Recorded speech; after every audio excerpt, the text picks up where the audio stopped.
உலகெங்கிலும் நடக்கும் முக்கிய நிகழ்வுகளை குறுஞ்செய்தி வடிவத்தில் தெரிந்து கொள்ள ஆதன் செயலியை டவுன்லோட் செய்யுங்கள். ஆதன் செயலியை டவுன்லோட் செய்ய டிஸ்கிரிப்ஷனில் உள்ள லிங்கை கிளிக் செய்யவும். சசிகலா அவர்களுடைய அந்த பேச்சு அதுக்கப்புறம் அவங்களே சொல்லியிருக்கிறாங்க, இனிமேதான் நான் என்ட்ரி ஆகிறேன் அப்படின்ட்டு சொல்லியிருக்கிறாங்க. ஜெயிலேருந்து எத்தனை வருஷம் ஆச்சு, அப்போ அவங்களுக்கு பெரிய வரவேற்பு இருந்துச்சு. அப்போ என்ட்ரி கொடுத்துருக்கலாம். அரசியல் பல தேர்தல்கள் வந்துச்சு, அதில் ஏதாவது ஒரு நிலைப்பாடு எடுத்திருக்கலாம். அட்லீஸ்ட் டிடிவி தினகரனையாவது ஆதரிச்சிருக்கலாம். எதுவுமே செய்யாமல் நான் பொதுச் செயலாளர் சொல்லிக்கிட்டே வீட்டுக்குள்ளேயே உட்காந்துருந்தாங்க. அதனால் அவங்க she has lost her battle. Edappadi ஜாதிய அரசியல் நடத்துகிறாருன்னு சொல்லியிருக்காங்க இல்லையா, முதல் தடவையாக ஜாதி பிரச்சனையை கையில் எடுத்து ஏன் திடீர்னு இப்போ எடுக்கிறாங்க? சொல்லப்போனால் இப்போ கவுண்டர் எடப்பாடி இந்த தேர்தலில் கை விட்டாங்கல்ல, இப்போ போய் எடுக்கிறாங்க. இப்போ திமுக கவுண்டர் கட்சி சொல்ல முடியுமா? இல்லை அண்ணாமலையினுடைய பாஜக கவுண்டர் கட்சி சொல்ல முடியுமா? இத்தனையோ பேரை பார்த்துட்டோம் ஜாதி அரசியலை கையில் எடுத்துறோம். எல்லாம் காணாமல் போயிட்டாங்க, இவங்களும் காணாமல் போகும். ஓபிஎஸ்ஐயும் டிடிவி தினகரனையும் சசிகலாவும் பாஜக இவங்களை எல்லாரும் 3 பேரையும் இயக்குதுங்க. சசிகலாவை இயக்கம் மூலமா அவங்களுக்கு என்ன ப்ராஃபிட் வரப்போகுது? சசிகலா திடீர்னு ஜாதி பிரச்சனை கிளப்புறாங்க.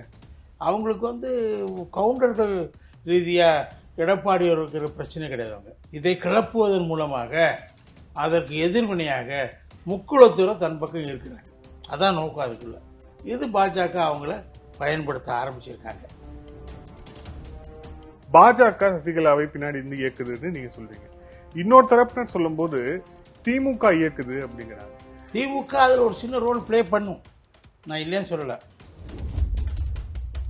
பாமகவை பயன்படுத்தி வன்னியரை திரட்டுவதற்கான ஒரு ஏற்பாடு, இப்படி ஒவ்வொரு சமூகமையை திரட்டுவதற்கான ஏற்பாடு, சரத்குமாரை வச்சு நாடார் சமூகத்தை திரட்டுவதற்கான ஒரு ஏற்பாடு இல்ல. ஆனா இது மற்ற கட்சிகள் பண்ணா கூட்டணின்னு சொல்ற நீங்க, பாஜக பண்ணா இது ஜாதி திட்டல். மற்ற கட்சிகள் தேர்தல் நேரத்தில் ஒரு கூட்டணியில மட்டும் பண்றாங்க. இவங்களுடைய ஒர்க்கு 24/7.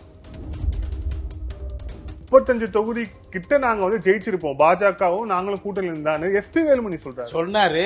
ஆமா, எல்லா கோபத்தையும் அவர் பாஜகவில் இருக்கக்கூடிய அவங்களுடைய கோபத்தை, தோல்விக்கான கோபத்தை அண்ணாமலை பக்கம் திசை திருப்பி விடுவதற்காக அவர் யூஸ் பண்ண டாக்டிக்கல் லாங்குவேஜ். நான் சொன்ன அந்த நோக்கத்திற்காக எஸ்பி வேலுமணி சொல்லியிருந்தா சரி. அவர் இதை நம்பி சொல்லியிருந்தாருன்னா he should be a fool. Vikravandi by election AIADMK boycott பண்ணிட்டாங்க. இப்போ அங்க இருக்கக்கூடிய கணிசமான வாக்கு சதவீதம் இருக்கு இல்லையா, அது குறிப்பா அதிமுகவுடைய வாக்கு சதவீதம், அதிமுகவுடைய வாக்காளர்கள் அப்படின்னு அவங்க யாருக்கு ஓட்டு போடுவாங்க? அவங்க தேர்தலை புறக்கணிப்பாங்க. அதிமுக வாக்காளர்கள் நிச்சயமா திமுகவுக்கு வாக்களிக்க மாட்டாங்க. நாம் தமிழர் கூடினாங்க, கொஞ்சம் கூடியிருக்காங்க. பாஜகவுக்கும் 11% வந்திருக்காங்க. 11% எங்க இருக்குங்க? 18% மொத்தம் வாங்கினது. அது மற்ற கட்சிகள் எல்லாம் சேருங்க, எவ்வளவு? கூட்டணி கட்சிகளுக்கு எல்லாம் சேர்த்து 13% வருது. இண்டிபெண்டன்ட் கேண்டிடேட்ஸா நின்றவங்க, சுயேட்சை எல்லாம் வாங்கின வாக்குகளை நீங்க ஓட் ஷேரா நீங்க கம்ப்ளீட் பண்ணீங்கன்னா அது 13% வரும். 18ல 13 போன அப்புறம் எவ்வளவு இருக்குது? 5% தான் பாஜக. அது ஆதன் தமிழ் நேயர்களுக்கு அன்பு வணக்கம். இன்றைய சிறப்பு நேர்காணலில் நம்முடன் இணைந்திருக்கிறார் அரசியல் விமர்சகர் கலை அவர்கள். வணக்கம் சார். வணக்கம். சசிகலா அவர்களுடைய அந்த பேச்சு அதுக்கப்புறம் அவங்களே சொல்லியிருக்கிறாங்க, இனிமேதான் நான் என்ட்ரி ஆகிறேன் அப்படின்ட்டு சொல்லியிருக்கிறாங்க. இதுல உண்மையிலேயே அவருடைய பேச்சு, அவர் சொன்ன இந்த விஷயங்கள், அதிமுக பற்றி குறிப்பிட்டது, மக்கள் பிரச்சனை இருக்குன்னு சொன்ன விஷயங்கள், இதுல ஏதேனும் அவர் ஒரு அரசியல் ரீதியாக ஒரு ஸ்திரமான கருத்தோடு தான் இருக்கார் அப்படிங்கிற மாதிரி உங்களுக்கு தோணுதா? அவங்க இப்போதான் என்ட்ரி கொடுக்குறாங்க. ஜெயிலேருந்து எத்தனை வருஷம் ஆச்சு, அப்போ அவங்களுக்கு பெரிய வரவேற்பு இருந்துச்சு. அப்போ என்ட்ரி கொடுத்துருக்கலாம். அரசியல் பல தேர்தல்கள் வந்துச்சு, அதில் ஏதாவது ஒரு நிலைப்பாடு எடுத்திருக்கலாம். அட்லீஸ்ட் டிடிவி தினகரனையாவது ஆதரிச்சிருக்கலாம். எதுவுமே செய்யாமல் நான் பொதுச் செயலாளர் சொல்லிக்கிட்டே வீட்டுக்குள்ளேயே உட்காந்துருந்தாங்க. அதனால் அவங்க she has lost her battle. அவங்க அந்த போராட்டத்தில் இல்லை, களத்தில் இல்லை. அவங்களுக்கு யாரும் அவங்க பின்னாடி இல்லை. அதுக்குள்ள எடப்பாடி அவர்கள் இந்த பீரியட்ல ஃபுல்லா கன்சால்டேட் பண்ணிட்டார். இல்ல அந்த பிரஸ் மீட்லயே ரைட்ல 4 பேர், லெஃப்ட்ல 4 பேர், நிறைய பேர் இருந்தாங்களே. 4-5 பேர்லாம் ஓகே. அது இப்போ நீங்க நான் நினைச்சா கூட நம்ம ஏற்பாடு பண்ணிக்கலாம். ஓகே, அது ஒரு பெரிய விஷயமே கிடையாது. அவங்கெல்லாம் ஒன்றும் ஒரு கணக்கிலே வராத ஆட்கள் அங்கே இருப்பாங்க. இல்ல அவரால இனிமே என்ன செய்ய முடியும் அப்படின்னு நினைக்கிறீங்க இந்த பொலிட்டிக்கல் ஒண்ணும் பண்ண பேட்டில்? முடியாது. அவங்க மேக்சிமம் என்ன பண்ண இறங்கியிருக்காங்கன்னு நான் நினைக்கிறேன்னா, ம். முதல் தடவையா ஜாதி பிரச்சனையை கையில் எடுத்திருக்காங்க. ம். இதுக்கு முன்னாடி பேசுனதில்ல அவங்க. அண்ணா எடப்பாடி வந்து ஜாதிய அரசியல் நடத்துறாருன்னு சொல்லியிருக்காங்க இல்லையா? ம். கரெக்ட். அதாவது அங்கே கவுண்டர்களை வச்சு அரசியல் நடத்துறாருன்னு ஏற்கனவே அவர் மேலே ஒரு குற்றச்சாட்டு இருந்துச்சுல்ல, ம். ம். அதை இப்போ இவங்க கையில் எடுக்கிறாங்க.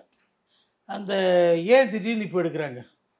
சொல்லப்போனால் இப்போ கவுண்டர் எடப்பாடியை கையை விட்டாங்க ம். ம். இல்லையா? ம். இந்த தேர்தலில் கை விட்டாங்கல்ல, ம். இப்போ போய் எடுக்கிறாங்க. அதாவது ட்ரெடிஷ்னலாக வந்து கொங்கு மண்டலம் வந்து அதிமுகவுடைய கோட்டை, எம்ஜிஆர் காலத்திலேருந்து அது அப்படியே தான் இருக்குது. அதை வந்து ஒரு வெற்றி பெறும்போது எடப்பாடி அவர்கள் வந்த பிறகு வெற்றி கிடைக்குது, அதே வெற்றி தொடருது. ம். உடனே எடப்பாடிக்கு என்ன செய்கிறாங்க? ஜாதி முலாம் பூசுனாங்க. சரி, அவர் ஜெயிச்சப்போ ஜாதி முலாம் பூசுனீங்க, இப்போ அவர் தோத்துட்டார், நீங்கள் ஜெயிச்சிருக்கீங்க. இப்போ திமுக கவுண்டர் கட்சின்னு சொல்ல முடியுமா? இல்லை அண்ணாமலையினுடைய பாஜக கவுண்டர் கட்சின்னு சொல்ல முடியுமா? சொல்லுவீங்களா? அவங்க தானே ஜெயிச்சிருக்காங்க. யார் எங்கே ஜெயிக்கிறாங்களோ அவனுக்கு அந்த பட்டம் கொடுத்துட வேண்டியது தானே. எங்க அதிமுகவே ஜெயலலிதாவோட சசிகலா இருந்து ஏராளமான பிரச்சனைகளை பண்ணிட்டு இருந்தப்ப மன்னார்குடி மாஃபியான்னாங்க இல்லையா? அந்த குடும்பமே அங்கே போய் இருந்துக்கிட்டு ஜெயலலிதாவை சுற்றி வளைச்சிக்கிட்டு என்னென்ன 91 to 96 என்ன அட்டூழியங்கள் பண்ணாங்க, எவ்வளவு சொத்துக்களை பறிமுதல் பண்ணாங்க, எத்தனை இது ஆக்கிரமிப்புகள், எவ்வளவு ஊழல்கள். அதான திரும்ப வழக்கா மாறி 91 96 பீரியட் தானே வழக்கா மாறி ஜெயலலிதாவோட உள்ளே போக வேண்டிய நிலைமைலாம் ஏற்பட்டுச்சு. அந்த நிலைமைக்கு ஜெயலலிதாவை ஆளாக்குனதே இவங்க தானே, இந்த கூட்டம் தானே. இப்போ அப்போ என்ன சொன்னாங்க? அன்னைக்கு சசிகலா வந்து ஜெயலலிதாவோட உள்ளே இருந்து அரசியல் பின்புலமாக இருந்து அரசியல் பண்ணிகிட்டு இருந்தப்ப சசிகலா மேலே என்ன சொன்னாங்க? அது தேவர் கட்சி சொன்னாங்கல்ல, அதை சசிகலா ஏற்றுக்குருவாங்களா? தென் மாவட்டங்களில் முக்குளத்தூர் அதிகமாக இருக்கக்கூடிய பகுதிகளில் அதிமுக செல்வாக்கோடு இருந்த கட்டத்தை, அது எம்ஜிஆர் காலத்தில் அப்படி தான் இருந்தாங்க, ஜெயலலிதா காலத்தில் மட்டும் வந்துடல. உடனே தேவர் கட்சின்னு சொன்னாங்கல்ல, அதான் சசிகலா அம்மா ஏற்றுக்குருவாங்களா? இல்லை, பட் ஆனால் இதில் சசிகலா அவர்களை வந்து அவங்களால எதுவும் செய்ய முடியாதுங்கிறது உங்களுடைய பார்வையாக இருக்குது. ஆனால் வந்து she is known for power politics. அதாவது வந்து ஒரு அரசியலுக்கு பின்னாடி இருந்து இயக்கக்கூடிய ஒரு சக்தியாக, குறிப்பாக ஜெயலலிதா போன்ற ஒரு மிகப்பெரிய தலைவருக்கு பின்னாடி இந்த ஒரு சக்தியாக அவர் இருந்தார். அப்படிங்கிற போது அவர் அப்படியே வந்து மறுதளிச்சு அதெல்லாம் ஒன்றும் பண்ண முடியாது அப்படின்னு சொல்லிட்டு போயிட முடியுமா உங்களால்? இல்லை, அப்போ அவங்களுக்கு பின்னாடி இருந்து இயக்குறதுக்கு அவங்களுக்கு ஆள் கிடைக்கணும்ல. ஜெயலலிதா மாதிரி ஒரு ஆளுமை உள்ள தலைவர் கிடைக்கணும்ல. யார் இருக்கா? இப்போ அவங்க மட்டும்தான் இருக்காங்க. யாரை பேக் பண்ணி அவங்க தூக்கி விடுவாங்க? அவங்களால பேக் பண்ணத்தான் முடியும், பேக் ஸ்டேஜ் ஒர்க் தான் பண்ண முடியும்.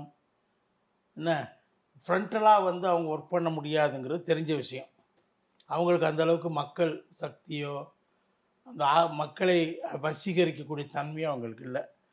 அவங்களுக்கு மேலே பல குற்றச்சாட்டுகள் இருக்குது. வச்சது யாருன்னா பன்னீர் தான் வச்சார். தர்ம யுத்தம் நடத்தும்போது அந்த குடும்பம் தான் நாசம் பண்ணாங்க, அந்த குடும்பத்தை வெளியேற்றின கட்சியை விட்டுன்னு சொன்னவர் அவர் தான். அடுத்து அந்த ஜெயலலிதாவோட கொலையில் இவங்களுக்கு பங்கு இருக்கிற மாதிரி நேரடியாக சொல்ல முடியாது, அதனால் மறைமுகமாக சுட்டி காட்டினார் அதை. இன்றைக்கி எனக்கு தெரிஞ்சு தமிழ்நாட்டில் பெரும்பாலான பெண்கள் அதை நம்புகிறாங்க. ஜெயலலிதாவை கொண்டது சசிகலா தான் நம்புகிறாங்க. எனக்கு தெரிஞ்சு பல பேர் நான் பார்க்கும்போது அவங்க அப்படி தான் சொல்கிறாங்க. அவங்க எந்த கமிஷன் அறிக்கையும் பற்றி அவங்க கவலைப்படல. அந்த கமிஷன் அறிக்கையிலையும் அவங்கள விசாரிக்கணும்னு தானே சொல்கிறாங்க. அவங்க ஒரு குற்றவாளிங்கிற தோரணையில் தான் அந்த கமிஷன் அறிக்கை இருக்குது. விசாரிக்கணும்னு சொல்லியிருக்காங்கல்ல. 3 பேர் விசாரிக்கல, அவங்க பேர் முதல்ல வருதுல்ல. அப்படி இருக்கும்போது அவங்க மேலே இன்னும் அவங்களுக்கு இந்த சந்தேகம் ஊர்ஜிதமாயிட்டே போகுது. அதனால் அவங்கள வந்து பெண் வாக்காளர்கள் அவங்க இப்படி அவங்க வேற என்னென்ன பண்ணுறாங்கன்னா, பாஜக இவங்களை எல்லாரும் 3 பேரையும் இயக்குதுங்க. யார் 3 பேர்?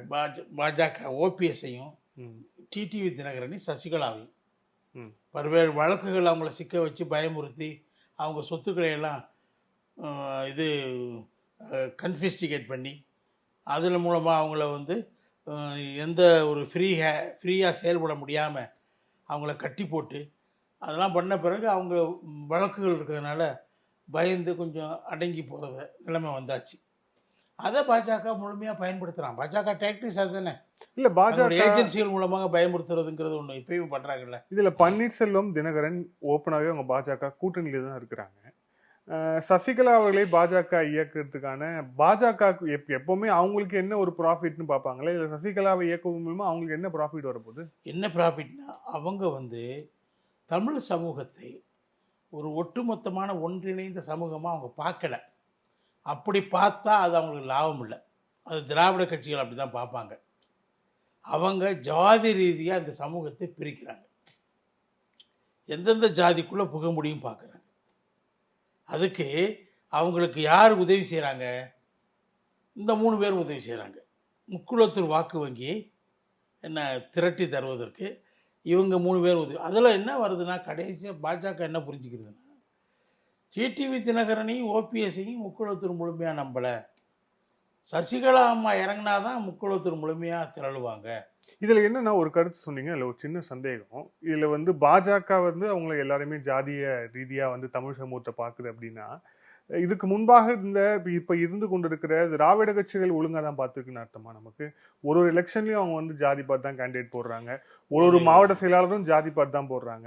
எல்லாத்துலயுமே ஜாதி இருக்கு, ரெப்ரசன்டேஷன் இருக்கு. அப்படிங்கிற போது இதை காங்கிரஸ், பாஜக, நாம் தமிழர் சொல்லிட்டு இவங்க கிட்ட மட்டுமே ஒதுக்குறது சரியா இருக்குமா? இல்ல, ஒரு தொகுதியில பெருவாரியா இருக்கக்கூடிய சமூகத்தை சேர்ந்தவங்கள கேண்டிடேட்டா நிறுத்துறதுங்கிறது அது திமுகவும் அதிமுகவும் மாறி மாறி செஞ்சுட்டே இருக்கிறாங்க.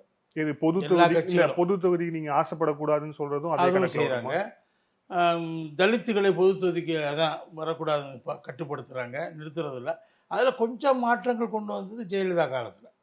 சின்ன சின்ன மாற்றங்கள் அவங்க கொண்டு வந்தாங்க, முயற்சிகள் பண்ணாங்க. பட் அதுவும் முழுமையாக பண்ணாங்கன்னு சொல்ல மாட்டேன். அந்த அந்த டெண்டன்சி வேறு.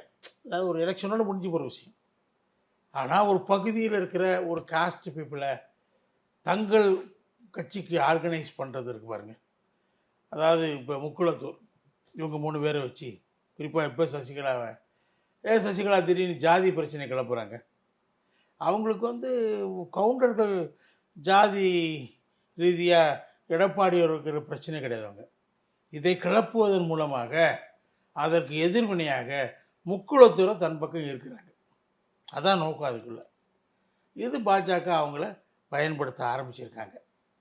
இறங்கின உடனே என்ன பண்ணுறாங்க, பரப்பு நான் தீவிர அரசியல் இறங்க போகிறேன்னு சொல்லும்போது, என்ட்ரி கொடுக்கும்போது என்ன முதல் விஷயம் என்ன சொல்கிறாங்க, ஜாதியை பேசுகிறாங்க. அது புரிஞ்சுக்கணும் நீங்கள். அடுத்தடுத்த கட்டத்தில் பேசலை, முதவே ஜாதி பிரச்சனை கிளப்பி தான் இறங்குறாங்க. அப்போ அவங்களுக்கு இடப்பட்ட டாஸ்க் என்னென்னா, பாஜகவால் முக்குளத்தூரை இணைக்கணும். ஜான் பாண்டியனை வச்சு இல்லையா, அவங்க அந்த அந்த அந்த ஜாதியை என்ன சொல்லுவாங்க, தேவேந்திர குல வேளாளர், அந்த ஜாதியை பல்லர்னு ஒரிஜினல் பேர். அது ஒரு 7-8 காஸ்ட் இருக்காங்க. அதில் எல்லாத்தையும் சேர்த்து தேவேந்திர குல வேளாளர்னு சொல்லி இணைச்சிருக்கிறாங்க. அவர் மூலமாக அவங்கள திரட்டுறது. ஏற்கனவே அவங்க அந்த டாக்டர் கிருஷ்ணசாமி மூலமாகவே திரட்டுறதுக்கான முயற்சியில் பண்ணாங்க. மதுரையில் மாநாடு கூட நடத்துனாங்க, அந்த பேரை கொடுத்தாங்க. இல்ல சார், ஆனா இந்த சார்ஜுங்கிறது எல்லா கட்சிக்குமே பொருந்துற மாதிரி தானே சார் இருக்கு. இப்ப நீங்க சொல்றது வெறும் பாஜகவுக்கு மட்டும்தான் பரவாயில்ல. இப்ப நீங்க உங்க கணக்குலயே வச்சு பார்த்தோம்னா, அப்போ திருமாவளவன பறையர் சமூகத்தை ஒருங்கிணைக்க தான் திமுக பயன்படுத்துன்னு சொல்லுவீங்களா? அதே மாதிரி கிருஷ்ணசாமி எடப்பாடி பழனிசாமி அவர்கள் தேவேந்திர குல வேலை ஒருங்கிணைப்பு பயன்படுத்துறான்னு சொல்லுவீங்களா? நீங்க இந்த சொல்ற கூற்றுங்கிறது எல்லாத்துக்குமே பொருந்தது. இல்ல இல்ல, நீங்க ஒரு கிருஷ்ணசாமியோட ஒரு எலெக்ஷன்ல கூட்டு சேர்ந்ததுனால ஒரு தேர்தலில் நிற்கிறாங்க, அவ்வளோதான். கூட்டணியில் நிற்கிறாங்க. அதே தான் அவங்க ஜாயின் பண்ணி நிற்கிறாங்க. அதே தான் திருமாவளவன் அங்கே விடுதலை சிறுத்தைகள் நிற்கிறாரு. மேற்கொண்டு அவங்க பல முயற்சிகள் பண்ணாங்க. அதுதான் நான் சொன்னேன், தேவேந்திர குல வேளாளர்களை இணைத்து மதுரையில் மாநாடு நடத்துனாங்க. அவங்களுக்கு அந்த பட்டத்தை கொடுக்குறேன்னு சொல்லி கொடுக்காம போயிட்டாங்க. அதில் கோபம் அடைஞ்சுதான் கிருஷ்ணசாமி வெளியே போனார். அந்த சமூகத்தை திரட்டுவதில் அவங்க ஒரு முயற்சி கட்டுமையாக பிரதமரே வந்தார் அந்த மாநாட்டு, மோடி அவர்களே வந்தார். அதே மாதிரி இப்போ சசிகலாவை இறக்கி, இந்த மூவர் அணியை இறக்கி அந்த பக்கம் ஒரு பக்கம். இப்போ ராம்தாஸை பயன்படுத்தி வன்னியர், பாமகவை பயன்படுத்தி வன்னியரை திரட்டுவதற்கான ஒரு ஏற்பாடு. இப்படி ஒவ்வொரு சமூகமையை திரட்டுவதற்கான ஏற்பாடு. சரத்குமாரை வச்சு நாடார் சமூகத்தை திரட்டுவதற்கான ஒரு ஏற்பாடு. இல்ல, ஆனா இது மற்ற கட்சிகள் பண்ணா கூட்டணின்னு சொல்ற நீங்க, பாஜக பண்ணா இது ஜாதி திட்டல். மற்ற கட்சிகள் தேர்தல் நேரத்தில் ஒரு கூட்டணியில மட்டும் பண்றாங்க. இவங்களுடைய work for all the 24 hours 24/7 அப்படின்னா அதே செய்யறாங்க, அதே செஞ்சுட்டு இருக்காங்க. இல்ல அப்படின்னா தென்காசியில் ஜான் பாண்டியன் ஜெயிச்சிருக்கணுமே. என்ன பெரும் ஓட்டு வாங்கி அவர் கிருஷ்ணசாமி தோக்க வச்சார்ல, அது இருக்குல்ல. இல்ல ஜெயிச்சிருக்கணும்ல அவர். நீங்க சொல்ற பன்னீர் ஜெயிக்கல, 90% முக்குளத்தூர் இருக்கக்கூடிய தொகுதியில் பன்னீர் ஜெயிக்கல இல்லையா. முக்குளத்தூர் அதிகமாக இருக்கக்கூடிய அந்த தேனி தொகுதியில் இவர் ஜெயிக்கலை, டிடிவி தினகரன் ஜெயிக்கலை. ஆனால் இதை வைத்து அந்த முயற்சிகள் பண்ணாங்கல்ல, அதை நீங்கள் மறுக்க முடியுமா?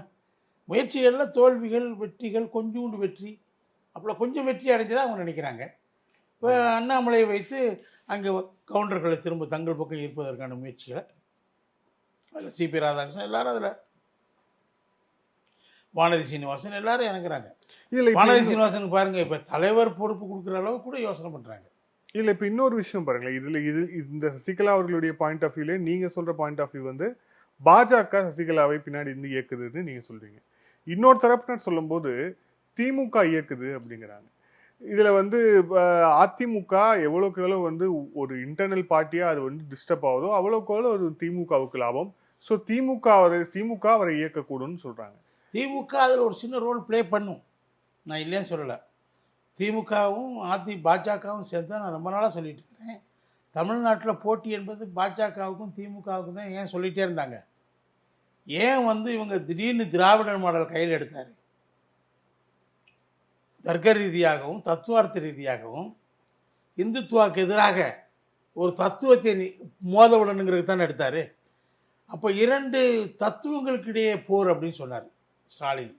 அப்போ என்ன அர்த்தம்? அதில் அந்த போர்க்களத்தில் அதிமுக இல்லைன்னு விலக்கி வைக்கிறதுக்கான முயற்சிகள் அவங்க நேரடியாக செய்யலை. பாஜக செஞ்ச மாதிரி பாஜகவுக்கு தமிழ்நாட்டில் என்னங்க திரும்பி இங்கே கால் ஊண்டணும்னா அதிமுக க்ளோஸ் பண்ணணும். அதிமுக பிளவுபட்டுருக்குது, க்ளோஸ் பண்ணணும். க்ளோஸ் பண்ணால் அந்த இடத்துல நம்ம வந்து உட்கார முடியும். க்ளோஸ் பண்ணுறதுக்கு தான் இந்த 3 பேரையும் பயன்படுத்திட்டு இருக்காங்க. என்ன சொல்கிறாங்க? தொடர்ந்து தோல்வி, இதை நீங்கள் எழுந்து மீட்டெடுக்கணும்னா கட்சியை நம்மளாம் ஒன்றிணைவோம். எந்த தளத்தில் ஒன்றிணைவோம்? எடப்பாடி தலைமை ஏற்றுக்கிட்டு நீங்கள் ஒன்றிணைவீங்களா? எடப்பாடியை இறக்கிட்டு நீங்கள் போகணுமா? நீங்கள் பொதுச்ச ஜெயலலிதா இல்லை. ஆனால் அந்த கடிதத்துலேயும் சரி, அவங்க 3 பேர் பண்ணுற கிளைம்லேயும் சரி, எங்குமே வந்தால் நாங்கள் தான் தலைமை தாங்குவோம்னு சொல்லலை, எடப்பாடி தலைமையை ஏற்றுக்க மாட்டோம்னு சொல்லலை. At least let's have a discussion தானே சொல்றாங்க. பட் ஆனா அதுக்கு கூட எடப்பாடி அவர்கள் வந்து what is the use of a discussion? நீங்க எடப்பாடி தலைமையை ஏற்றுக்கொள்ளலன்னு சொல்லலையே, ஏற்றுக்கிறோம் சொல்லவே இல்லையே. இல்ல, what is the use of டிஸ்கஷன்லாம் தேனியில ராமநாதபுரத்துல டெபாசிட் போனது தான் டிஸ்கஷன், முக்கியமான பாயிண்ட். இல்லைங்க, நீங்க இந்த சில டெம்பரரி செட்பேக்ஸ் இருக்கத்தான் செய்யும். இல்ல சார், அது எனக்கு புரியுது. அது டெம்பரரி செட்பேக்ஸ், பல்வேறு காரணங்கள். இவங்க இல்ல டெம்பரரி செட்பேக்ஸா இல்ல ப்ரோலாங்கான்னு வந்து ஹவ் கேன் வி ஜட்ஜ்? இங்க 10 இடத்துல தோத்துட்டான், 10 தடவை தோத்துட்டான்னு சொல்றாரு யாரு? ஓபிஎஸ். அதுல 9 தடவை அவரோட தானே இருந்தாங்க தோத்தது. அவரும் சேர்ந்து இருந்தானே தோக்க வச்சாரு 9 தடவை. அதை சொல்ல மாட்டேங்கிறாரு. 9 தேர்தலில் அவரும் கூட தானே இருந்தாரு. இந்த பாஜகவும் ஒரு 5-6 தேர்தலில் கூட தானே இருந்தாங்க. இல்ல, அதை தாண்டி அதிமுக தலைமைக்கு எடப்பாடி அவர்கள் வந்த பிறகு அவருடைய அந்த எலெக்ஷன், அந்த கேம்பெயின், அவருடைய அந்த எலெக்ஷன் வெற்றி, அதோட ஸ்ட்ரைக் ரேட்னு பார்த்தா அவங்க சொல்றதுன்னு சரியா இருக்காதுல்ல? என்ன கரெக்டு? அவர் முதலமைச்சராக இருந்த 4 ஆண்டுகளுக்கு பின்னாடிய அந்த எலெக்ஷன்ல 10 ஆண்டுகள் ஆன்டி இன்கம்பன்சி இருந்தப்ப அவர் நல்லா ஸ்கோர் பண்ணியிருக்காருல்ல. அவரை முதல்வராக நிற்கும் போது 34% தமிழ்நாட்டு மக்கள் வாக்களிச்சிருக்காங்கல்ல. அது ஒன்றும் குறைவான வாக்குன்னு சொல்ல முடியாது. திமுக ஒரு 3% குறைவா வாங்கியிருக்காரு. ஆனா பாருங்களேன், 2021 வந்து 34% வாங்கிய வந்து அதிமுக, எடப்பாடி பழனிசாமி தலைமையிலான அதிமுக. அப்படியே 2024 கிட்டத்தட்ட 20% தான் வாங்குது. 20% 20% அப்படின்னு கம்பேர் பண்ண முடியாது. 14% வந்து டிக்ரீஸ், அது வந்து ஒரு டவுன்ஃபால் எடுத்துக்க முடியாது. அதை நீங்க சட்டமன்ற தேர்தலோட தான் கம்பேர் பண்ணணும். இந்தியா முழுக்க அந்த பேட்டர்ன் வந்தாச்சு. சட்டமன்ற தேர்தல் ஆம் ஆத்மி ஜெயிக்க வைக்கிறாங்க, 70 இடத்துல 68 இடத்துல ஜெயிக்க வைக்கிறாங்க. அதே டெல்லியில் நாடாளுமன்ற தேர்தலில் 7 சீட்லையும் பாஜக வெற்றி பெற்றாங்க. இப்போ அது மற்ற மாநிலங்க சார், நம்ம எல்லா மாநிலத்திலும் இப்போ, அதாவது மற்ற மாநிலத்தில் இப்போ வந்திருக்குது. 2014 அப்போ இங்கே என்ன நடந்தது? 2014 அதிமுக தானே ஸ்வீப் பண்ணாங்க. ஆமா, அப்ப என்ன- மத்தியில என்ன? மத்தியில மத்தியில வந்து பாஜக வந்தாலும் இங்க வந்து அதிமுக தானே ஸ்வீப் பண்ணாங்க. ஆமா 2014ல ம். நீங்க என்ன சொல்ல வர்றீங்க அதுல இருந்து? இங்க இருக்கக்கூடிய கட்சி அதாவது மாநில கட்சியா இல்ல மத்திய ஆட்சியா பாப்பாங்கன்னு சொல்றீங்க இல்லையா? அப்ப அதுக்காக தான் கேக்குறேன். இங்க மாநில கட்சிக்கு தானே ஓட்டு போட்டாங்க மக்கள் 2014 மாநில தேர்தல்ல. கட்சிக்கு தான் தொடர்ந்து போடுறாங்க. ம். இப்பயும் மாநில கட்சிக்கு தானே போட்டிருக்காங்க. 2024 பாஜகவுக்கு போடலையே. ம். 2014லையும் மாநில கட்சிக்கு தான் போட்டாங்க.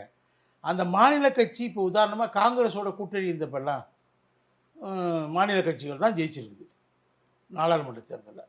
நாடாளுமன்ற தேர்தல்களில் அடுத்து வரக்கூடிய சட்டமன்ற தொகுதி தேர்தலில் தோத்துடுறாங்க.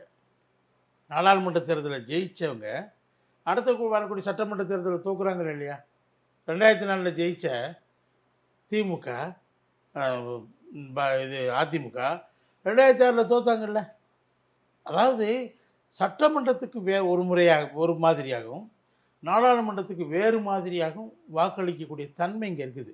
1980 ஃபைனஸ்ட் எக்ஸாம்பிள் எம்ஜிஆர் தோக்கடிக்கிறாங்க நாடாளுமன்றத்தில். 2 தொகுதி தான் அவரால் ஜெயிக்க முடியுது.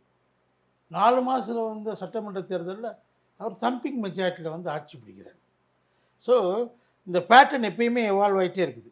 இதுல நீங்கள் டாக்டிக் என்ன கம்பேர் பண்ணணும்னா 2019 பாஜகவோட கூட்டணியில் இருந்தப்ப என்ன வாக்கு அதிமுக கிடைச்சிச்சு, 18% தான் கிடைச்சிச்சு. இப்போ 1% கூட வாங்கியிருக்காங்க. அதுதான் இப்ப கேட்கலான்னு வந்தேன். 2% கூட வாங்கியிருக்காங்க. ஸ்டாலின் அவர்கள் டாக்டிக்கலா எடுத்துக்கொண்டிருக்கக்கூடிய சில முடிவுகளை எடப்பாடி பழனிசாமி அவர்கள் ரொம்ப ஸ்டபர்னா வந்து அதை மறுக்கிறாரோ அப்படின்ட்டு. ஏன்னா இப்போ வந்து அவர் வந்து கூட்டணியில ஸ்டாலின் அவர்களை நீங்க சொந்த கட்சியில இருந்து நாங்க நிக்கிறோம், சொந்த சிம்பிள நிக்கிறோம் அப்படின்னா அதுக்கு ஓகே சொல்றாரு. அவர் ஓகே சொன்னதாக விடுதலை சிறுத்தைகள் கட்சி வந்து அங்கீகாரம் பெற்றிருக்கிறது. காங்கிரஸ் ஜாஸ்தி சீட்டு கொடுத்தாலும் அதை கொடுத்து அகாமடேட் பண்றாரு. புதுச்சேரியும் வந்து எக்ஸ்ட்ராவும் கொடுக்குறாரு. அங்க மாவட்டத்தில் இருக்கக்கூடிய நிர்வாகிகளே அந்த வேட்பாளரை எதிர்த்தா கூட அதே நிர்வாகிகள் கார்த்திக் சிதம்பரம், ஜோதிமணிக்கு வந்து அவங்களே நீங்க சீட் கொடுங்கன்னு ஒத்துழைக்கிறார். இது எல்லாத்துக்குமே வந்து ஓகே சொல்றாரு ஸ்டாலின் அவர்கள். ஆனா எடப்பாடி பழனிசாமி அவர்கள் பாஜக பாமக கூட்டணி வேண்டாம், வேட்பாளர்கள் தேர்வுல வந்து பிரபலமான வேட்பாளர்களை யாரும் வந்து நிறுத்தல, அதே மாதிரி ஏற்கனவே கட்சியை விட்டு போனவங்களையும் திருப்பி உள்ள கொண்டு வர முயற்சியும் இல்லை அப்படின்னா எல்லாத்துக்குமே no no no no no, இவர் எல்லாமே எஸ். இது ஒரு வெற்றிக்கு ஒரு முக்கியமான காரணமா இருக்காதா? சொன்னதுல ஸ்டாலின் வந்து தன்னுடைய கட்சியில கூட்டணியில சேர்க்கிறதோ அவங்களுக்கு சில சலுகைகளை தர்றதோ எப்போ தர்றாரு? அவருடைய தலைமை ஏற்றுக்கிட்ட வரைக்கும் தான். அவர் முதல்வர் இல்லைன்னு சேலஞ்ச் பண்ணால் அவர் யாருக்கும் இடம் கொடுப்பாரா? இடம் கொடுத்துருக்காரா சொல்லுங்க?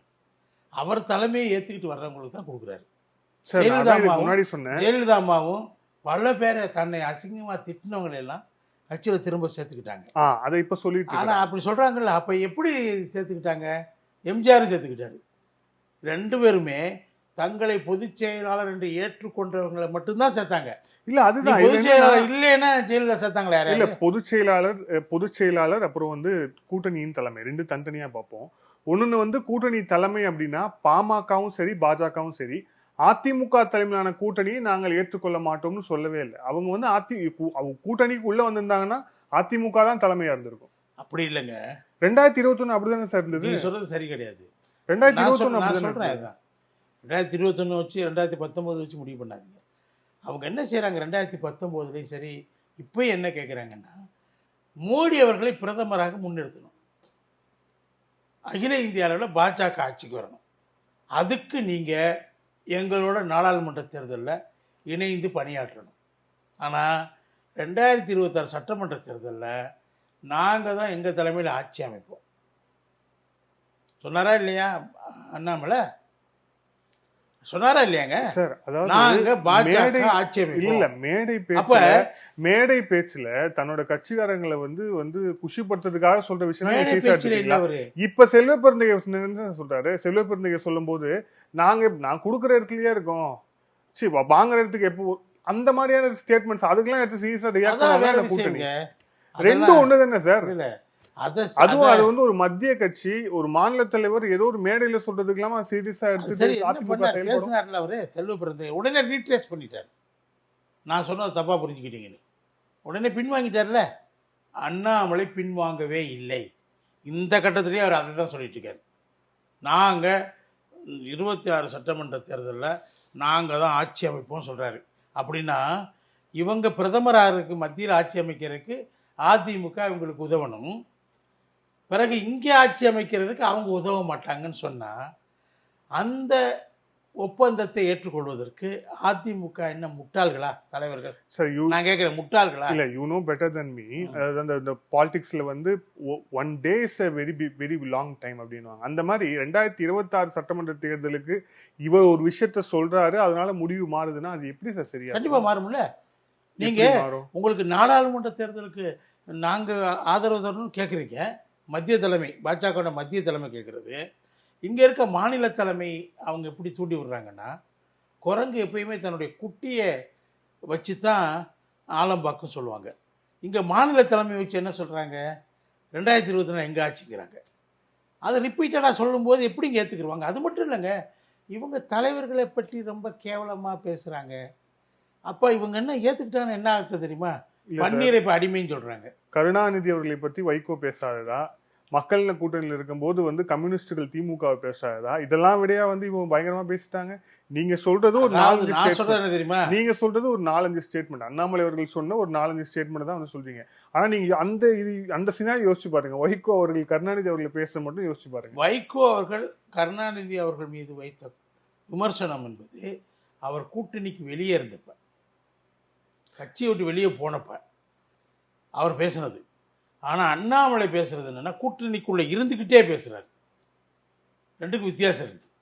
ஒரு கூட்டணிக்குள்ள இருந்துகிட்டே அண்ணாமலை இந்த மாதிரி கூட்டணி கட்சியினுடைய தலைவர்கள் 2வது ஃபைலை அதிமுக ஊழல் ஃபைலை வெளியிடுவேங்கிறார். அடுத்து கூட்டணிக்குள்ள வெளியிடல, அது மத்திய தலைமை அவங்களை அதோட நிறுத்தியிருப்பாங்க. அதுல வந்து முதல் ஃபைல் விட்டே ஒன்றும் ஆக்ஷன் ஆகலை. திமுக ஃபைல் விட்டு என்னாச்சு, நடவடிக்கை வந்திருக்கா? அதனால கப்சி பண்ணி இருக்காங்க. சும்மா ஒரு பயமுறுத்தல் தான். அண்ணாமலை வந்து சும்மா கச்சமுச்சான்னு பேசுவார், அவ்வளோதான். அவர் வந்து இவ்வளவு சொல்லும்போது தலைவர்களை ஏற்கனவே அதிமுக பாஜகவுக்கு அடிமைன்னு சொல்கிறாங்க. இவ்வளவு தலைவர்களெல்லாம் கேவலமாக பேசும்போது அதை ஏற்றுக்கிட்டா அப்போ ஓபிஎஸ்க்கு இவங்களுக்கு என்னங்க வித்தியாசம் இருக்குது? இல்லை, நீங்கள் இவ்வளோ சொன்னதுக்கு அப்புறம் இன்னைக்கும் வந்து பாஜகவின் அடிமைன்னு தான் வந்து சொல்கிறாங்க அதிமுகவை. ப. சிதம்பரம் என்ன சொல்கிறாரு, மத்திய பாஜக சொன்னதுக்கு அப்புறம் தான் இவங்க விக்கிரவாண்டி எலெக்ஷன்ல போட்டியே போடலங்கிறார். ஸோ நீங்க விலகி வந்தாலும் சரி, அவங்க பாஜக கூட இருந்து விலகி வந்தாலும் அதிமுக பாஜகவுடைய அடிமைங்கிறதுலையோ சிறுபான்மையினர் திருப்பி வராங்கிறதுலையோ எதுலையுமே நீங்க என்ஷூர் பண்ணல.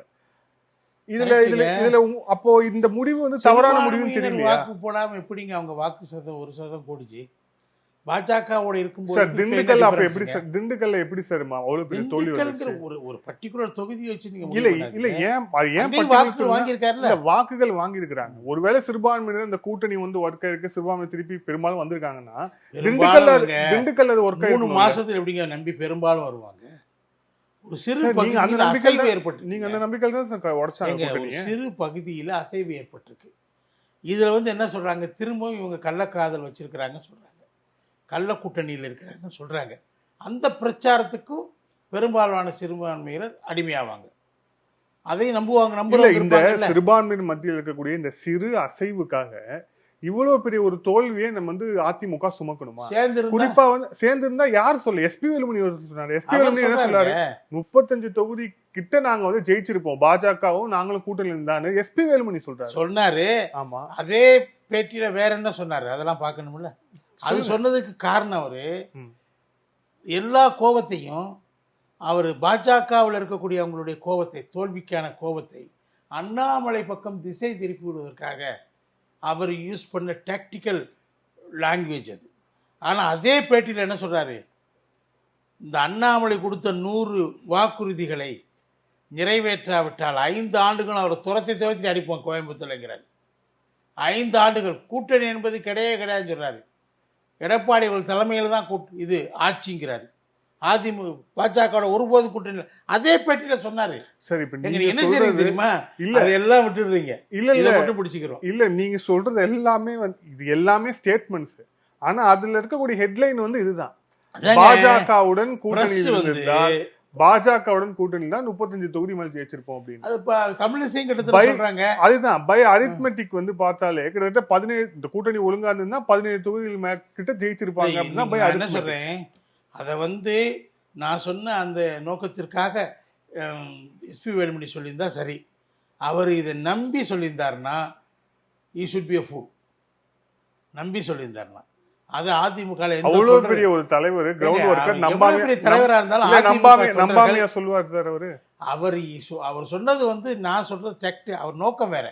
அண்ணாமலை பழிய போடுறதுக்கு பாஜகவினருடைய கோபத்தை அண்ணாமலை பக்கம் திருப்புவதற்காக அவர் அதை சொல்லியிருக்காரு. சரி, இப்ப அதே பேட்டியில அண்ணாமலை மேல எல்லாம் திரும்பிடுச்சா? எல்லாம் திரும்பாங்கல்ல, திரும்பிட்டு இருக்குல்ல. எப்படி திரும்பிடுச்சு?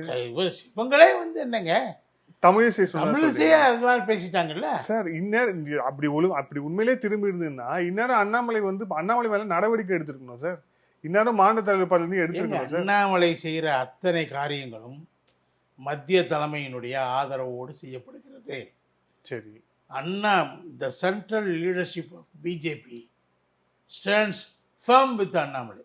ஓகே, அண்ணாமலை தன்னிச்சை அதையும் செய்யல. அவர் அதான் சொல்றேன். ஒண்ணு இல்ல, இப்ப ஒரு பக்கம் உறவுக்கு கை நீட்டுறதும் மத்திய தலைமை அதிமுகவோட, இன்னொரு பக்கம் மாநில தலைமை மூலமாக இவங்களை வந்து அசிங்கப்படுத்துறது, இவங்களை எப்படி ஸ்திரமற்ற தன்மையில கொண்டு போறது, தங்களுடைய நோக்கமான அதிமுகவை பிளவுபடுத்தி அந்த இடத்துல நம்ம வந்து உட்காரணுங்கிற அந்த ஸ்ட்ராட்டஜி அங்க ஃபாலோ பண்றாங்க. இல்ல, இதுல இருமுனை தாக்குதல் நடத்துறாங்க. கரெக்ட். இதுல தொடர்ச்சியா வந்து அதிமுகவை பிளவுபடுத்துறாங்க, பாஜக இயக்குது, திமுக இருக்கலாம், சின்ன அசைவு எல்லாத்தையும் தாண்டி அந்த சக்சஸ் அப்படிங்கிற அந்த ஒரு விஷயம் இருக்குல்ல, அது வந்து இன்னும் எடப்பாடி பழனிசாமி அவர்களுக்கு அதிமுக அவர் தலைமையேற்ற பிறகு வந்து வராத விஷயம். அது வரலன்னா எல்லாருமே கேள்வி கேட்கறதுன்னு செய்வாங்க. சக்சஸ் எப்படிங்க வரலங்கிறீங்க? 2021 தேர்தல ஹி சக்சீடட். அப்ப இரட்டை தலைமை சார். அப்ப நீங்க வந்து தோத்தா கட்டிட்டு பன்னீர்செல்வத்துக்கு கொடுப்பீங்க, ஜெயிச்சா எடப்பாடி கொடுப்பீங்களா? அது இரட்டை தலைமை தானே சார்? இரட்டை தலைமை தானே. ஆமா. அப்ப என்ன பனிஷ்மெண்ட் அதுல வந்து ஒரு பங்கு கிளைம் பண்றாருல ஓபிஎஸ். அந்த தேர்தலில் எங்க போய் பணி செஞ்சார் அவரு? அவர் பலமா இருக்கு இன்னைக்கு சொல்லிட்டு இருக்காரு தென் மாவட்டங்கள்ல, அங்க போய் பிரச்சாரம் பண்ணாரா? ஒரு மாநிலத்தினுடைய கட்சியினுடைய ஒருங்கிணைப்பாளர் தேனி மாவட்டத்துக்கு விட்டு வெளியே போகல பிரச்சாரத்துக்கு. அதுதான் அந்த கட்சி சந்தேகப்படுது அவரை. அதனாலதான் வெளியேற்றினாங்க. அவர் எப்படி அதை கிளைம் பண்ண முடியும் வெற்றிக்கு? அவர் கட்சி ஆட்சி நடக்கும் போது பெருசா ஒண்ணு காண்டி அவரு கிளைம் பண்ணல, எடப்பாடியால் தான் கிளைம் பண்றாரு. நான் என்ன கேட்கிறேன், தொடர் தோல்விகள் இருக்கு இல்லையா, அந்த தொடர் தோல்விகள் தொடர்ச்சியா கொடுத்துக்கிட்டே இருந்தா தொண்டர்களுக்கும் ஒரு அழிப்பு வராதா சார்? 14 வருஷம் தான் ராமருக்கு வனவாசம். திரு கருணாநிதி அவர்களுக்கு எத்தனை வருஷம் கொடுத்தாங்க தெரியுமா தமிழ்நாட்டு மக்கள்? சார் அது வந்து ராமர் 13, கருணாநிதி எடப்பாடி இல்ல 13 வருஷம் கொடுத்தாங்க. என்ன கருணாநிதி 13 வருஷத்துல அவரால் எந்திரிச்சு வரவே முடியலையே.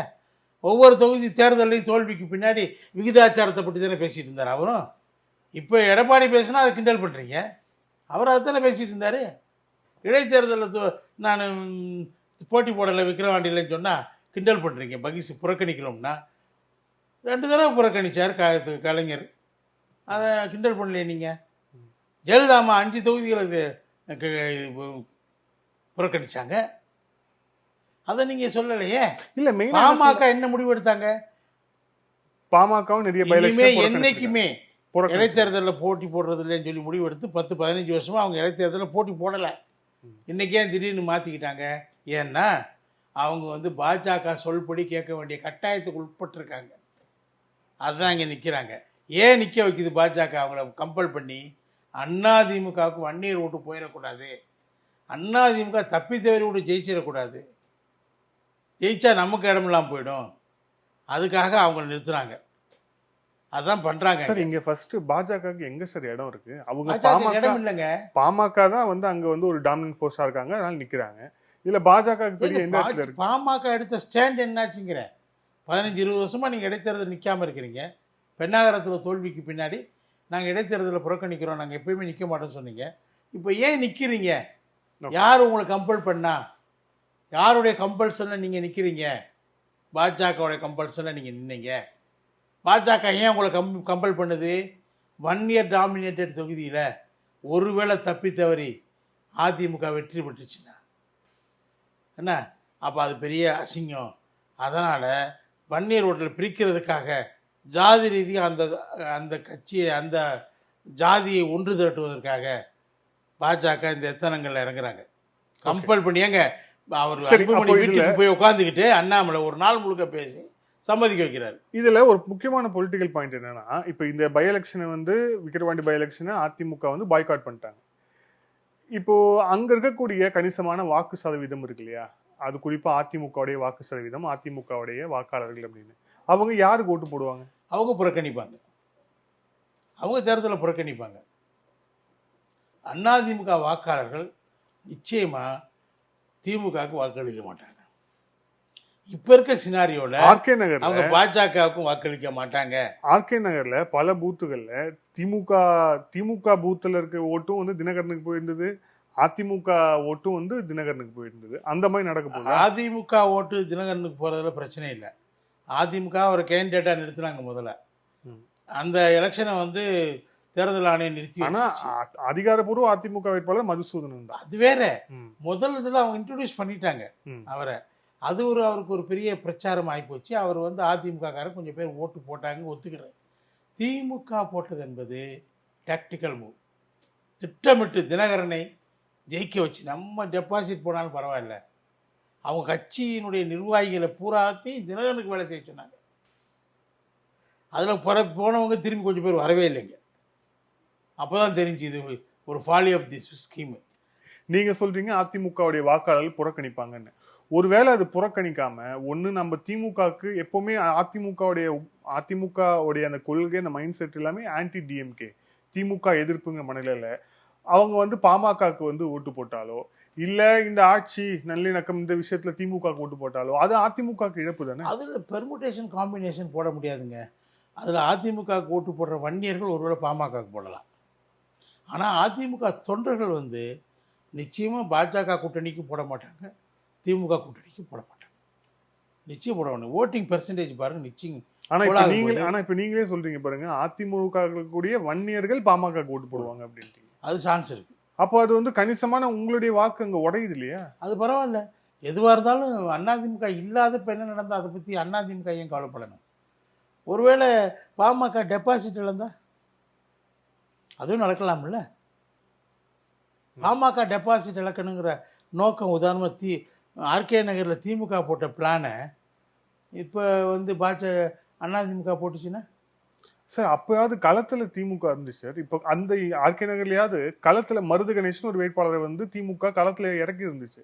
இந்த எலெக்ஷன்ல அதுவும் இல்லையே. களத்துல இல்லாத ரொம்ப ஈஸி டிரான்ஸ்ஃபர் பண்றது. நீங்க இல்ல அதிமுக வந்து அதிமுக பின்வாங்கினதுக்கு அப்புறம் தான் மேபி பாமக வந்து டெபாசிட் வாங்கக்கூடிய தெம்பு இன்னும் ஜாஸ்தியா பெறுமோன்னு தோணுது. மேபி அது ரெண்டு பக்கமும் நடக்கலாம். என்ன டாக்டிக்ஸ் ஃபாலோ பண்ணுவாங்கன்னு நமக்கு தெரியல. எனக்கு தெரியாது அதிமுக என்ன பண்ண போறாங்கன்னு. ஒருவேளை அவங்க டிரான்ஸ்ஃபர் பண்ணாங்கன்னா திமுகக்கு, அதிமுக பண்ணாங்கன்னா அது ஈஸி அவங்க நினைச்சாங்கன்னா. ஏன்னா திமுக போட்டி போட்டுக்கிட்டே டிரான்ஸ்ஃபர் பண்ணுறது கஷ்டம். போட்டி போடாமல் டிரான்ஸ்ஃபர் பண்ணுறது ரொம்ப ஈஸி. கீழ்மட்டங்களில் பேசி போட பாஜகவோட கூட்டணி டெபாசிட் இழக்கணும். எப்படி பாஜக என்ன நினைக்குது, திமுக வளர்ந்தா பரவாயில்ல, அதிமுக தோக்கடிக்கணும், 3ஆம் இடத்துக்கு தள்ளணும், அப்போ தான் நம்ம உட்கார முடியும். செகண்ட் பிளேஸை தான் அவங்க எய்ம் பண்ணுறாங்க தொடர்ச்சியாக. அந்த இடத்துக்கு அவங்கள வரக்கூட வைக்கக்கூடாதுங்கிறதுக்காக அதிமுக டெக்னிக்கலாக ஒரு மூவ் எடுத்து என்ன செய்ய போறீங்க? இல்ல அப்போ பாஜக பண்ற அதே தவறு தானே வந்து அதிமுக. தவறு இல்லைங்க. இல்ல, பாஜக எப்படி அதிமுகவை வந்து பிரதான எதிரியா நினைக்குது அது தவறு நீங்க சொல்றீங்களோ, அப்போ கிட்டத்தட்ட அதிமுக பின்வாங்கி பாஜகவை தோற்கணும்னு பண்றதும் வந்து தவறு தானே. தவறு நான் சொல்லலையே. உங்க ரெண்டு பேரோட பொது எதிரி திமுக சொல்லல வினோத். பாஜக செய்யறது அவங்க கட்சியை வளர்க்கறக்க அவங்க செய்யறாங்க. அதை எதிர்த்து வினையாற்ற வேண்டிய பொறுப்பு, தங்களை பாதுகாத்துக் கொள்ள வேண்டிய பொறுப்பு அதிமுக இருக்கு. இதுல தவறு, அரசியல தவறு ரைட்லாம் கிடையாது, ரைட் ராங்லாம் கிடையாது. பாஜக அதை பண்ணுது. அந்த தந்திரத்தை அவங்க தொடர்ந்து கடைபிடிக்கிறாங்க. நான் சொன்ன மாதிரி பாருங்க, இந்த 3 பேருமே வந்து ஒன்றிணைவும் சொல்றாங்க. முதல்ல சசிகலா வந்து நான் தான் பொதுச் செயலாளர் சொல்லிட்டே இருக்கிறாங்க. அதிமுகவின் பொதுச் செயலாளர் சசிகலா தானே சொல்றாங்க. சின்னம்மா புரட்சித்தாய் சொன்னா கூட பொதுச் செயலாளர் விடாம சொல்றாங்க. அப்போ பொதுச் செயலாளர் யாரு? எலெக்ஷன் கமிஷன் ரெகக்னைஸ் பண்ணது எடப்பாடி அவர்களை. அது எப்படி இவங்க சொல்ல முடியும்? சொல்றது தப்பு சட்டப்படி. அவங்க உரிமையல் நீதிமன்றத்தில் போட்ட வழக்கு நிலுவையில் தான் இருக்குது. அது கீழே சிட்டி சிவில் கோர்ட்டில் அது ரத்தாயிடுச்சு, அப்பீலில் தான் நின்றுட்டு இருக்குது. அந்த அப்பீல் இருக்கக்கூடிய இடத்துல இவர் ஓபிஎஸ் என்ன போய் அஃபிடவிட் தாக்கல் பண்ணார் 4-5 மாதத்துக்கு முன்னாடி, ரொம்ப நாளைக்கு முன்னாடி கிடையாது. சசிகலா கட்சியினுடைய பொதுச் செயலாளர் அல்ல, அவரை நாங்கள் 2017 பொதுக்குழுவிலேயே வெளியேற்றி விட்டோம் கட்சியிலேருந்து, அடிப்படை உறுப்பினர்லேருந்து. அவங்க கட்சியுடைய அடிப்படை உறுப்பினரே இல்லை, அதனால் அவரை பொதுச் செயலாளர் பேச்சு கேடபில் அஃபிடவிட் தாக்கல் பண்ணுறாரு. நான் என்ன சொல்கிறேன், இது சும்மா பேச்சுங்க, 2 பேரும் ஒன்று சேருங்க. முதல்ல நான் புகழேந்திட்டு அதான் கேட்குறேன், ஒருங்கிணைப்பாளர் தானே நீங்கள், முதல்ல இந்த 3 பேரும் ஒன்று சேருங்க. சேர்க்க முடியுமா?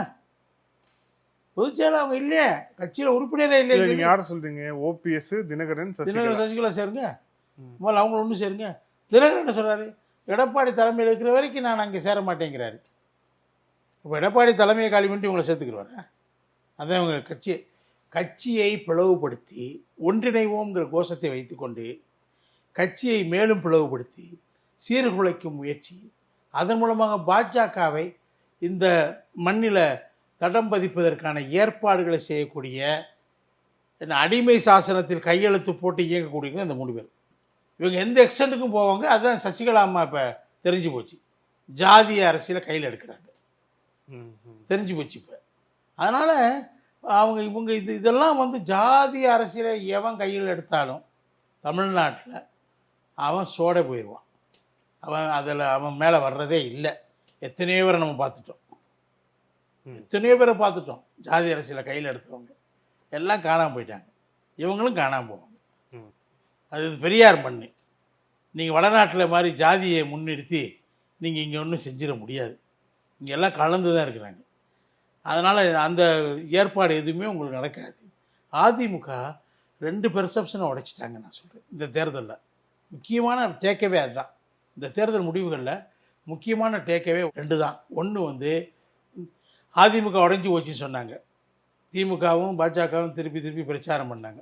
அதிமுக உடையலை, ஒருங்கிணைந்து இருக்கிறது, தன்னுடைய பலத்தை தக்க வைத்து கொண்டிருக்கிறது.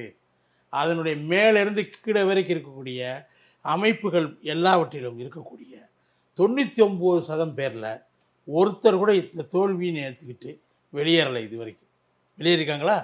ஒருத்தர் கூட வெளியே கட்டுக்கோப்பாடு இருக்குது அந்த அமைப்பு. திருமாவளவன் என்ன சொல்கிறாரு, பாஜகவில் இருந்ததை விட பாஜக பாமக விட்டு வெளியே வந்த பிறகு அதிமுக 1% வாக்குகளை கூடத்தான் வாங்கியிருக்குது இல்லையா? ஆனால் அதே திருமாவளவன் அதிமுக கூட்டணிக்கு வரலையே.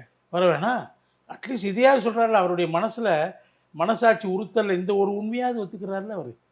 அது வேற, அவரு பல சௌகரியங்கள் அங்கே இருக்கலாம். ஆனால் பாருங்களேன், இப்போதான் அங்கீகாரம் பெற்ற ஒரு கட்சியோட தலைவராக திருமாவளவன் இருக்காரு. அவர் பார்த்து ஒப்பீனியன் சொல்லிட்டு அதை கேட்டு மனநிறைவு இடத்துலயா அதிமுக மனநிறைவு இல்லை, ஒரு உண்மையை அவர் பதிவு செய்கிறாரு. அந்த கட்டாயம் அவருக்கு இருக்குது. இப்போ எடப்பாடியே அதை சொல்லிட்டே இருந்தாலும் அதுக்கு மரியாதை கிடையாது. 1% கூட வாங்கிட்டுன்னு சொல்லி அவர் திருமாவளவன் சொல்லும்போது அதுக்கு ஒரு வெயிட் கூடுது. ஒரு எதிர் அணியிலேருந்து ஒருத்தர் சொல்கிறாரு, அப்போ அதுக்கு ஒரு வெயிட்டேஜ் வருதா இல்லையா? அதை தான் நான் சொல்கிறேன். அது 2வது பெரிய கட்சியாக அது இந்த அட்வர்ஸ் தேர்தல் அவங்களுக்கு எல்லா காரணிகளும் அவங்களுக்கு எதிராக இருக்குது. ஒன்றுங்க, அந்த கட்சி உடஞ்சி போச்சுன்னு சொன்னதை அவங்க டிஸ்ப்ரூவ் பண்ணிட்டாங்க. அடுத்து என்ன சொன்னாங்க, 2வது இடத்துல பாஜக தான் இருக்குது, பாஜகவுக்கு திமுகவுக்கு தான் போட்டின்னு சொன்னதை அதை டிஸ்பெல் பண்ணிட்டாங்க. இவங்க தான் இன்றைக்கி போட்டியில் மேலே இருக்கிறாங்க, 2வது பெரிய கட்சிங்கிறத நிரூபிச்சிட்டாங்க. அதோடு இல்லாமல் அவங்க வாக்கு வங்கி இப்போ கூடியிருக்குது, கடந்த நாடாளுமன்ற தேர்தல் கம்பேரிட்டிவாக கூடியிருக்குது. அதை அக்செப்ட் பண்ணியாகணும்.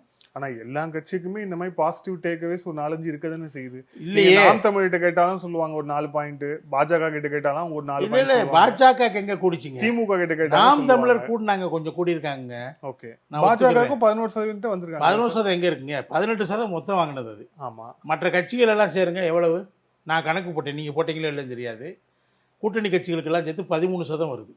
கட்சிகள் மட்டும் கிடையாது, அதில் இண்டிபெண்டன்ட் கேண்டிடேட்ஸாக நின்றவங்க, சுயேட்சை வேட்பாளர், ஓகே, எல்லாம் வாங்கின வாக்குகளை நீங்கள் கம்யூட் பண்ண இன் டேர்ம்ஸ் ஆஃப் ஓட் ஷேராக நீங்கள் கம்யூட் பண்ணிங்கன்னா அது 13% வருது. 18ல் 13 போனப்புறம் எவ்வளோ இருக்குது? ஸோ 5% தான் பாஜக. இல்லை 13% இந்த 23 தொகுதியில் தாமரை சின்னத்தில் நின்று வாங்கினவங்க வாக்கா, 11%? இல்லை கூட்டணி வாக்கா? 11% இவ்வளவு தொகுதிகளை நின்று வாங்கினது.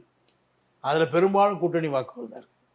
பாமக ஓட் ஷேர் மொத்தத்தில் 5% தான். 3.8லேருந்து 5% அவங்க கூட்டிட்டாங்கன்னு வேணா அவங்க பூரிப்படையலாம். இல்ல சார், மொத்தமா அவங்க வந்து 18.5% இல்லையா? அதுல வந்து பாமக 5 போனாலும் மீதி இருக்கக்கூடிய கூட்டணி கட்சிகளுக்கு ஒரு 2 தள்ளினாலும் மீதி 11% இவங்களுக்கு தானே சார் இருக்கு. பாஜக எங்க இருக்கு? பாஜக மீதி இருக்க கூட்டு 2 எப்படி தருவீங்க? பாமகவோட வாக்கு வங்கி என்ன? அதுதான் 5 சொல்றேன். 5 + 2 தினகரன், அதுக்கப்புறம் வந்து ஓபிஎஸ், அதுக்கப்புறம் ஜான் பாண்டியன், இவங்கெல்லாம் தள்ளினா கூட வந்து 11% இருக்குன்னு சொல்றாங்களே. யார் எப்படி சொல்லுவாங்க? கூட்டி பாருங்க அவங்கள எல்லாத்தையும். ஏசி சண்முகம் வாங்கின வாக்குகளை அதை ஓட் ஷேரா கன்வெர்ட் பண்ணி பாருங்க. சரி, இப்ப நீங்க என்ன சொல்றீங்க? ஓபிஎஸ் வாங்கினதை கன்வெர்ட் பண்ணி பாருங்க. இல்ல பாஜகவுக்கு பர்சன்டேஜ் வரல. பர்சன்டேஜ் 11 சொல்றது தவறுங்க. 11 இப்ப அதிமுக 33 தொகுதியில நின்று அவங்க 21% வாங்கியிருக்காங்கன்னா அது அவங்களுடைய ஓட்டு. அதுல தேமுதிக ஓட்டு, தேமுதிக என்ன இருக்கும்? 23%. கிருஷ்ணசாமி ஓட்டு கிடையாது. 24% எஸ்டிபி ஓட்டு கிடையாது. கிருஷ்ணசாமி எஸ்டிபி ஒரு சின்ன அவுட்ஃபிட்ஸ்ங்க. அதே மாதிரி தான் இதுல கிடையாது. இதுல அதே மாதிரி தான் தினகரன், ஓபிஎஸ். தினகரன் ஓபிஎஸ் அப்படி இல்லையே. ஓகே, அதிமுக அவங்க கையில தான் இருக்குன்னு சொல்றீங்களா? பாஜக சொல்லுது. அவங்க அவுட்ஃபிட்ஸ் கம்பேர் பண்றேன். அவங்களால ஒரே மாவட்டங்கள்ல பல தொகுதிகள்ல அதிமுக தோத்து இருக்குது, குறைந்த வாக்கு வாங்குதுன்னு சொல்றீங்கல்ல. அது மாதிரி ஜான் பாண்டியனால வேற எங்கேயா குறைவா வாங்கியிருக்காங்களா? இப்படி கம்பேர் பண்ண முடியாது அவங்களெல்லாம். இதுல நீங்க பாஜக வந்து ஓட்டு சதவீதம் வாங்கவே இல்லைன்னு ஒரே ஒரு டேட்டா பாயிண்ட் பார்த்தோம். சென்னையில் இருக்கக்கூடிய கிட்டத்தட்ட 16 சட்டமன்ற தொகுதிகளில் 13 தொகுதிகளில் பாஜக 2வது இடம். ஓட் ஷேர்ஸ்ல வந்து 2வது இடத்துல பாஜக தான் இருக்கு. அப்படிங்கிற போது சென்னை இந்த ஃபேக்டர் மட்டும் பார்த்தோம்னா சென்னையில பாஜக கூட்டணி கட்சியில யாருக்குமே ஓட்டு இல்லை. அப்ப அது பாஜக ஓட்டு தானே. அர்பன் மிடில் கிளாஸ் மத்தியில பாஜக வாக்கு வாங்கி. சரி, இப்பதான் நீங்க பாஜக வாக்கு வாங்க. அர்பன் மிடில் கிளாஸ் மத்தியிலங்கிற சொல்றேன். தமிழ்நாடு மொத்தத்திலும் கிடையாது. கிராமப்புறங்கள்ல பாஜக. நீங்க திருச்சிக்கு சொல்லுவீங்களா, கோயம்புத்தூருக்கு சொல்லுவீங்களா? எல்லாத்தையும் சொல்லுவீங்க. Kovai, Trichy, Madurai and also Chennai. மெயினா சென்னை. இது 5%. ஏன் சொல்றேன்னா இதுல வந்து இந்த urban middle class, semi urban middle கிளாஸ்லாம் என்ன நினைக்கிறாங்கன்னா, இந்த தேர்தலை இந்தியா கூட்டணிக்கும் என்டிஏக்கான போட்டி, பிரதமர் சாய்ஸ் யாருங்கிறது தான் இதில் முன்னணியான விஷயமா அவங்க கருதுறாங்க. ஏன்னா அவங்க நேஷனல் பாலிட்டிக்ஸை பார்க்கக்கூடியவங்க, அந்த குரூப்பு, அவங்க ஆல் இண்டியா சேனல்ஸ் எல்லாம் பார்க்கக்கூடியவங்க, அவங்க அதில் மூவ் ஆகுறாங்க. அதில் பிரதமர் சாய்ஸு அதிமுகக்கு இல்லை. இந்த தேர்தலில் அதிமுக இந்த 2 கூட்டணியிலையும் இல்லைங்கிறப்ப அப்போ அவங்க மேலே ஃபோக்கஸ் கொஞ்சம் குறைஞ்சிருக்குது இந்த ஏரியாக்களில். அது வேற, அது பெர்மனெண்ட்டாக போன ட்ரிஃப்டான ஓட்டர்ஸ் கிடையாது. They will return back. Okay, நன்றி சார். பல்வேறு கேள்வி. Thank you sir. Thank you so much. நன்றி.